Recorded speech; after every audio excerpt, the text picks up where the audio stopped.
लगभग पिछले 3 महीने से जेल में बंद नवदीप को आखिरकार हाई कोर्ट से जमानत मिली और वे बाहर आ गए। इस दौरान किसानों ने नवदीप का जोरदार स्वागत किया और नवदीप ने जेल में मिले 3rd डिग्री टॉर्चर के बारे में भी बड़े खुलासे किए। वहीं किसान अब एसपी ऑफिस का घेराव करने की बजाय अनाज मंडी में इकट्ठा होकर आगे की रणनीति बनाएंगे।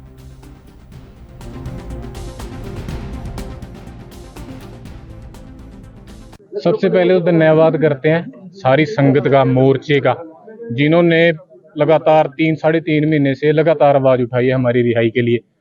बहुत लंबे टाइम तक रेलवे ट्रैक भी जाम रखा है। 1 महीने से मेरे को लगता है शायद इतिहास में ना इतना लंबा टाइम किसी की रिहाई के लिए बंद हुआ होगा।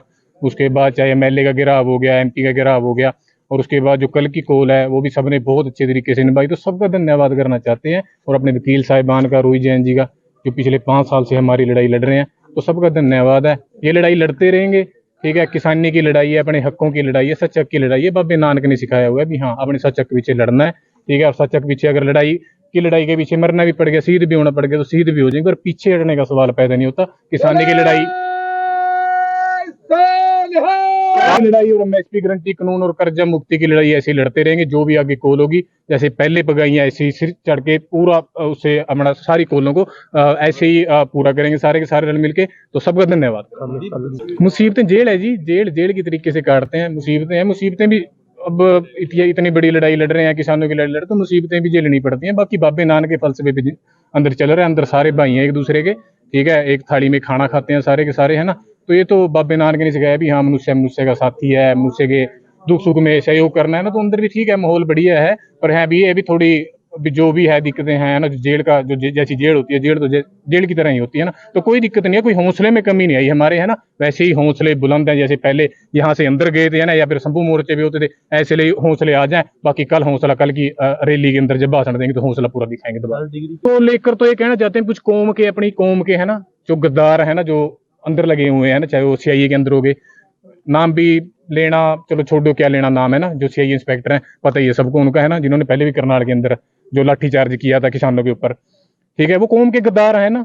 उन्होंने जो 3rd डिग्री किया है, जो पर्सनल कुंदन निकालते हैं ना, तो हैं कौम के गद्दार। कोई दिक्कत नहीं आएगी। फिर क्या हो गया, कुछ भी कर लिया हमारे साथ, हमारे हौसले थोड़ी डाउन कर सकते हैं, ठीक है। जेलें काट ली, ठीक है, तशद्दुद भी सहली, है ना, पर हौसले में कोई कमी थोड़ी है। कोई हमें डरा थोड़ी दिया इन्होंने, या कोई हमें झुका थोड़ी दिया है, कोई पीछे थोड़ी हटा दिया हमें भी हाँ, इस काम से हमें पीछे हटा देंगे। 10 बार और सामने जेल है, यहाँ पे माथा टेक के जाते हैं। अगर सारी उम्र भी जेल काटनी पड़ेगी ना अपने सच्चा के लिए, सारी उम्र काट के चला जाऊंगा, पर पीछे हटने का सवाल पैदा।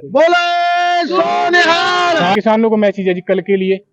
कल 17 तारीख को अनाज मंडी के अंदर ज्यादा से ज्यादा संख्या में स्पीकर का जो प्रोग्राम था वो कैंसिल कर दिया गया है, लेकिन जो मंडी का प्रोग्राम है वो वैसे ही होगा।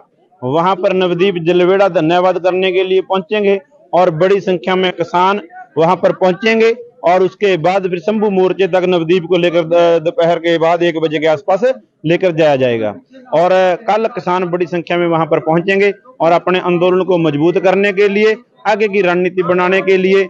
और सभी साथियों का हम धन्यवाद करना चाहते हैं जिन्होंने अपनी दिन रात मेहनत करके इस आंदोलन को मजबूत किया, और नवदीप को जेल से बाहर ले आने के लिए जिन जिन साथियों ने, जिन जिन किसान साथियों ने, किसान संगठनों ने, किसान मजदूर मोर्चा और एसकेएम नॉन पॉलिटिकल दोनों फोरमों ने जो कॉल दी है, हम अपनी जथेबंदी बीकेयू शहीद भगत सिंह की तरफ से उनका भी धन्यवाद करना चाहते हैं। उन्होंने एक पूरे हरियाणा पंजाब के अंदर माहौल तैयार किया, और जिसके बदौलत प्रेशर पड़ा सरदार